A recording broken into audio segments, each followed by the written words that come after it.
کو یہ بات کرنے لگا تھا خاندانوں کی، رشتہ داروں کی اور لوگوں کے ساتھ کیے گئے سلوک کی۔ آپ ہیں احسان کرنے والے، تو اللہ کہتا ہے کہ ان اللہ لا یضیع اجر المحسنین۔ آپ نے اگر اس نیت، ظاہری بات ہے نیت انسان کی یہ نہیں ہوتی کہ بھئی مجھے ریوارڈ کوئی دے گا، یہ نیت ہوتی ہے کہ اللہ تعالیٰ مجھے اجر دے گا۔ جب اللہ نے اجر دینا تو اس اجر کے اوپر آزمائش کے لیے بھی اپنے آپ کو تیار رکھیں۔ اجر ایسے نہیں ملنا، آپ کو فائدہ ایسے نہیں ملنا، اللہ کی جنتوں کے مہمان آپ نے ایسے نہیں بننا۔ آج آ کے سب لوگوں کی، ہماری سب کی محنت مشقت کس چیز کے اوپر ہے کہ اللہ تعالیٰ ہمیں اپنی جنت کا مہمان بنا لے۔ اب خاندانوں میں یہ عام سی بات ہے کہ آپ نے کسی کو ایک دیا، پنجابی میں کہتے ہیں نا لکھ یا ککھ، آپ نے کسی کو 1 لاکھ روپیہ دیا یا آپ نے کسی کو ککھ دیا، اس کا اثر جو ہے وہ ان کی زندگی کے اوپر نہیں پڑنا، وہ آپ کی زندگی کے اوپر پڑنا۔ اس کا فائدہ، میں نقصان نہیں کہہ رہا، فائدہ آپ کو پہنچنا ہے۔ کیوں؟ اللہ نے آپ کو اس بھٹی میں سے گزار کے پھر آپ کو ہرا بھرا کر دینا۔ اور وہ لوگ جو آج بات کر رہے ہیں کہ انہیں ساڑھے واسطے کی کیتا، ٹھیک ہے، اس نے ہمارے لیے کیا کیا ہے، چلو جی کیتا ہے ساڑھے تے سانتے نہیں کیتا۔ آپ ایک طرف یہ مان بھی رہے ہو کہ بھئی ہاں جی کیا ہے، دوسری طرف آپ یہ کہہ رہے ہو کہ بھئی ساڑھے تے سانتے نہیں کیتا۔ یہی الفاظ ہوتے ہیں نا کم ظرف لوگوں کے، تو لوگوں کا ظرف دیکھنا نا، تو آپ ان کے اوپر احسان، ان کے اوپر شفقت کا ہاتھ رکھیں۔ اگر تو اس شفقت کے اور اس محبت کے، محنت کے ہاتھ کو ان کا ظرف اتنا وسیع ہوا تو اس کو وہ برداشت کر جائیں گے، نہیں تو ظرف کو بھی کوئی برداشت کر، یہ ذہن میں رکھیں۔ اور کسی کے لیے آپ نے ایک پیسے کا کام کیا، اس کا اجر اللہ نے دینا۔ باتیں کرنے والے کبھی بھی آپ کو زندہ نہیں رہنے دیں گے، میں یہ بتا، باتوں کے ذریعے سے زبان ہی مارتی ہے نا۔ اج دا دور جڑا اسی جس دور سے جا رہے ہیں نا، تھانوں زبان نے مارنا ہے، تھانوں الفاظ نے مارنا ہے، تھانوں ہتھاں نے اور چپیڑا نے نہیں مارنا، آپ کو الفاظ نے مارنا ہے۔ تو اس کے لیے بہترین اسلوب اور طریقہ جو نبی صلی اللہ علیہ وسلم کا، وہ کیا ہے؟ کسی کے ساتھ معاملے سے آئندہ کے لیے، زندگی بھر کے لیے گریز کر لیں، توبہ کر لیں کہ میں نے معاملہ نہیں کرنا کہ یا اللہ مینوں جے انی قوت دیتی تو میں احسان سارے لین دین کسی نال نہیں کرنا، استطاعت کے مطابق 5 10 20 50 100 لاکھ 2 لاکھ 50 لاکھ 1 کروڑ میں احسان کروں گا، معاملہ دین کا کوئی معاملہ نہیں کروں گا، کسی کو قرض نہیں دوں گا۔ خاندان میں کسی کو قرض مت دیں، یہ بات ذہن میں رکھیں۔ خاندان میں کسی کے اوپر ایسا احسان بھی نہ کریں کہ وہ آپ کے احسان تلے ہمیشہ دبا رہے۔ احسان آپ نے جو کرنا ہے نا، وہ یہ کرنا ہے کہ یا رب تو نے اس کے اوپر مجھے اجر دینا، اس بندے کو میں سوائے اس کے کہ یہ تیرا بندہ، میں اس کے علاوہ میں کسی کو صرف دے۔ ہم دعا کرتے ہیں اللہم انی عبدک وابن عبدک وابن امت بیدک ماض فی حکمک عدل فی قضاؤک نسألک بکل اسم ہوا لک سمیت به نفسک۔ تو ہم اس میں، اس ساری دعا میں کس کو پکار رہے ہیں؟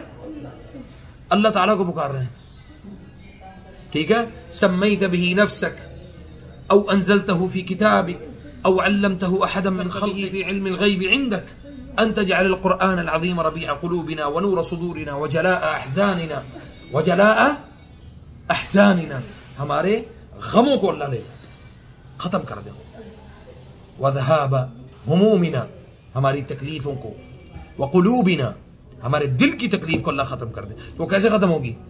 استغفار اللہ کثرت سے پڑھیں، معاملہ کسی کے ساتھ نہ کریں، احسان سب کے اوپر، سلام وصل الارحام کی تفسیر بنے، سب کو سلام کریں، السلام علیکم وعلیکم السلام، اور جناب الحمدللہ علی ذلک، بس اس سے آگے رشتہ داری آج کے دور میں ختم ہے۔ اگر کوئی کہتا جی مجھے اپنے رشتہ داروں کے اوپر فخر ہے، تو ایک پورے پاکستان میں مجھے ایک بندہ کھڑا کر کے دکھا دیں، سمیت میرے، کہ میں یہ کہوں کہ مجھے اپنے خاندان اور اپنی فیملی اور خاندان اور رشتہ داروں کے اوپر مجھے فخر ہے۔ جس کسی ایک کو پتا چلتا ہے اس کے پاس یہ نعمت ہے، وہ فوراً ہمارے پیچھے لگ جائے گا، آپ کے پیچھے لگ جائے گا، اور کیا سوچے گا اس کو کاٹنا کیسے ہے، اس کو چھین کے اپنے پاس کیسے لے کے آنا۔ یہ تمنا زوال النعم، وہ تو نعمت کے زوال کی تمنا کرتا ہے کہ بھئی ایدا کھو کے یا اللہ مینوں دے دے سارا کچھ، ایسے نہیں ہوتا، اللہ تعالیٰ ایسے ہی دے. اور یہ نیت رکھیں کہ میں نے ان سے واپس، آپ کو پتا ہو کہ میں نے واپس نہیں لینا. یہ ٹائم تب گزر گیا، کوئی نہیں، اللہ پھر لے آئے گا. وہ تو تلک الایام نداولها بین الناس، دن تو اللہ کے اختیار میں نا، ہمارے اور آپ کے اختیار میں تو نہیں. ٹھیک ہے، تو جو آج کا دن چڑھے گا کل ویسا نہیں ہوگا، جو پرسوں ہوگا وہ کل کے جیسا نہیں ہوگا. ٹھیک ہے، اس لیے تو چونکہ فإن مع العسر یسرا، ان مع العسر یسرا، اللہ نے 2 مرتبہ کہا ہے، 2 مرتبہ، کہ آپ کچھ بھی ہو جائے نا، آپ نے وہ نہیں ہونا، نا امید نہیں ہونا. اور نا امیدی جو ہے وہ انسان کو اللہ سے دور کرتی ہے، باغی کرتی ہے، نعوذ باللہ نعوذ باللہ، اللہ کے دین کا اور اللہ کا دشمن بنا دیتی ہے نا امیدی. ٹھیک ہے، انسان پھر آخر میں کیا کہتا ہے؟ نعوذ باللہ من ذالک. اس کا طریقہ پھر یہ ہوتا ہے کہ اللہ تعالیٰ کی اس یقین اور بھروسے کے ساتھ فتوکل علی اللہ فہو حسبہ، اس کے اوپر اپنے آپ کو مضبوطی سے قائم رکھ کے علی طول چلتے رہیں. کسی نے کیا دیا، کیا لیا، کیسے دینا، کیسے برتانا ہے، کیسے کرنا ہے، سب کچھ ایک ترتیب کے ساتھ اللہ نے سیٹ کیا ہوا ہے. تو ہمیں پریشان ہونے کی کیا ضرورت؟ تو جو بھی کرنا نا وہ میرے اللہ نے ایسی ترتیب سیٹ کر کے رکھی ہوئی ہے ساری. اس لیے بعض چیزیں ایسی ہوتی ہیں کہ بھی ہماری ترتیب اور ہے، اللہ کی ترتیب اور ہے. مکی صاحب کے بھتیجے کی شادی تھی، آج بارات تھی ان کی، پوسٹ پون ہو گئی. تو ترتیب اللہ نے سیٹ کر رکھی. اس لیے اپنے کام، اپنے معاملات کے اوپر پورا فوکس رکھیں، لوگوں کی نظروں کے اوپر، لوگوں کی نظروں باتوں سے اپنے آپ کو ایسے گردن نیچے کر کے، کان بند کر کے، آنکھیں بند کر کے ایسے گزر جائیں.